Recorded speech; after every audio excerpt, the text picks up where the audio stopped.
Hello, beautiful people. For the first time ever, Bronze Guy Storylines opens the pages of an English novel, Sistas. The English novel of Sistas, two fates, two marriages, two realities, two best friends, Uchenna and Salmata, were once inseparable friends, but marriage sent them in different directions, separating them by distance, circumstances, and the lives they had chosen. Yet one thing remained between them, their letters. Through those letters, they shared the truth about their marriages, the happiness they once imagined, the disappointments they never expected, the struggles they cannot tell anyone else, and the realities of a world they thought they understood. Of course, marriage is a racket. Welcome to Sisters, the first English novel to be read by Bronze Guy Storylines. Sisters Episode 1, today August 14, 2026. Salmata's letter, 33 Hadija Road, Kano State, Nigeria, January 10, 2010. Dear Uchenna, I've been dying to tell this story, and as I was preparing to do so, I was wondering what I would, or wouldn't have the courage to share. But when I read your letter and saw how detailed it was, I made up my mind to share all that was necessary without much thought as to what was private and personal, and here it goes. I swear by the bones of my bones, of which flesh remains no remnants, I had written everything the way it had happened, without any iota of falsehood, a secrecy which had remained in form of inscriptions on the face of water, such that no one knows or sees until told. I had decided to tell you in written form, on the solid page of life, with the magical memorable ink, so that you may know or understand my experience with chooks and how it led to my present enigmatic state of mind. I knew well that my end is near.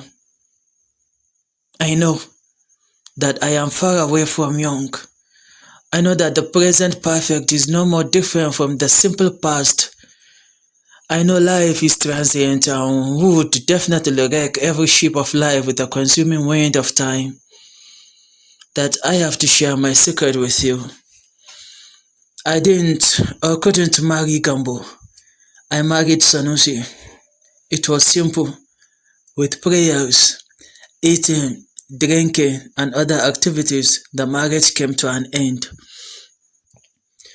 I and Sanusi became husband and wife, and it is from this point that I intend to start my unsavory story so that misunderstanding won't arise. It was the beginning of the end of my peace, and that end was the beginning of my tribulations.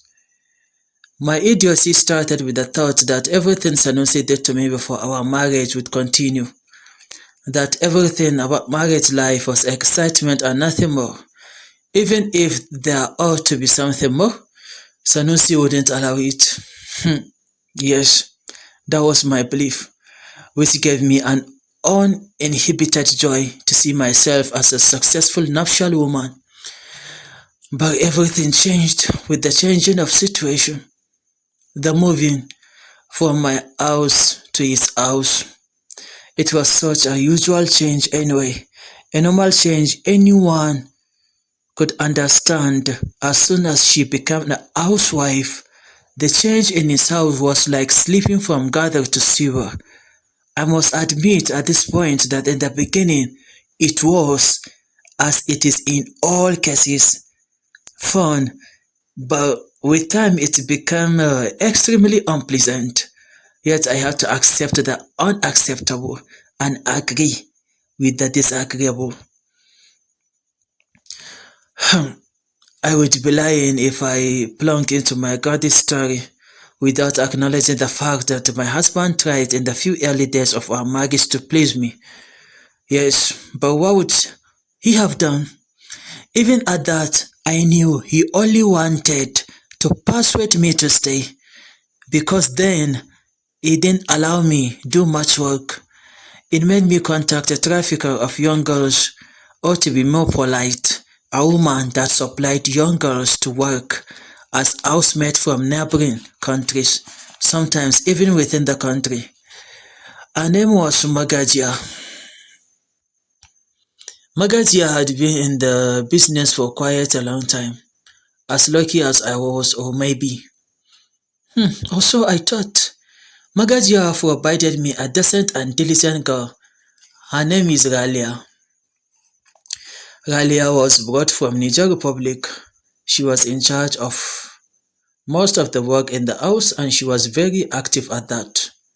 One thing about Ralia, apart from the fact that she worked very well, was that she ate too much and I didn't like it. She could eat as much as 5 times a day or more, provided food was available, and with the gara we had as newly wedded couple, food was not a problem. My husband didn't want her to cook his food, probably because he felt she was not as hygienic or could not cook to his standard, but I made her do whenever he was not around. Actually, she cooked carelessly without much sanitation, but astonishingly, my husband savored any food she cooked with ignorant relish. It was on such days that she cooked that he prized me more. I loved his extras, so I made her cook almost always. But what baffled me was the fact that I taught her how to cook and could not do any better. Ralia also understood that my husband did not want her to cook his meals. That knowledge made Ralia also skeptical whenever she did.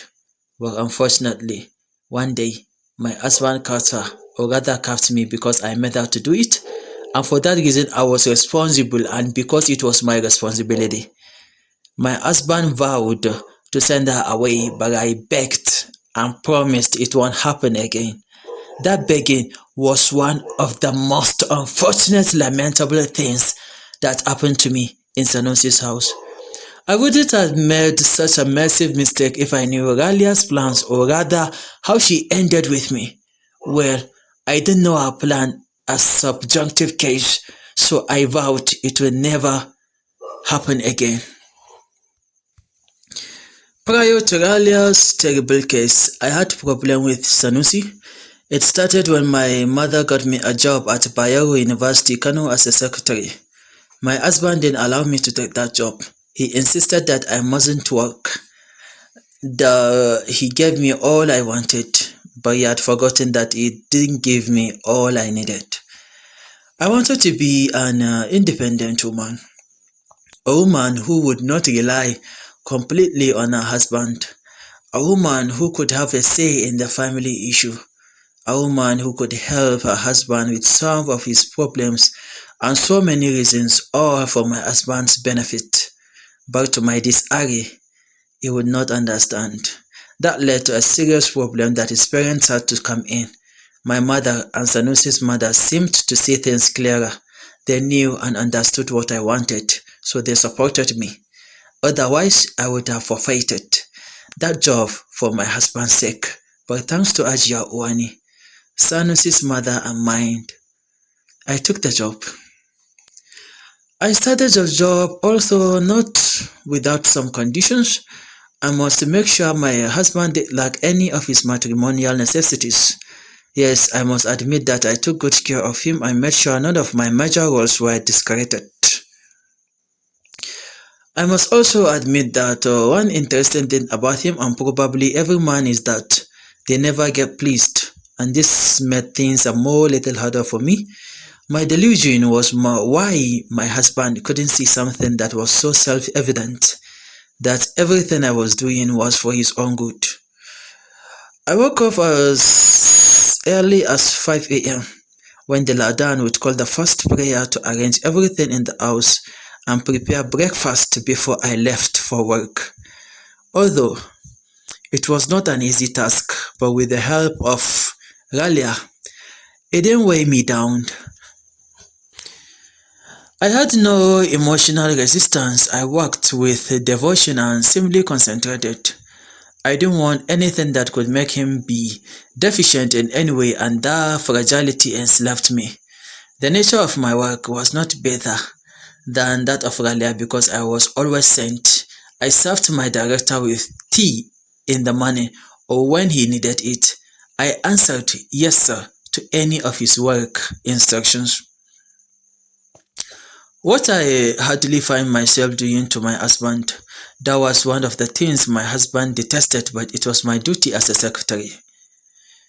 The only time I had little rest was when I gave birth to my first daughter, Swaiba. It was not as if it was a breathing space. No, I couldn't do the two naturally, and it was obvious. So work temporarily stepped down for maternity. It was so difficult for me to cope.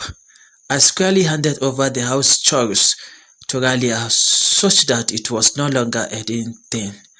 When I resumed work, I would leave Swaiba with Ralia at home, and sometimes I went to office with Swaiba, but in such days I went with Ralia, and whenever it was time for lunch, Ralia would go back home and prepare a meal before my husband returned.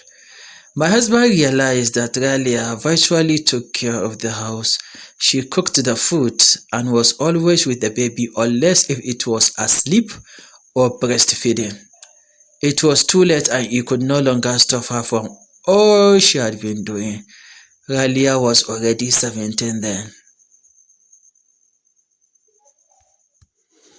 Okay, beautiful audience, this is just the beginning of the flagship and first English novel read by Brown Sky Storylines, the series of Sistas. I know you guys already started sensing seamless emotional twist and plots from this story from the very first episode 1. Let's meet tomorrow then. I wish you guys have a nice day.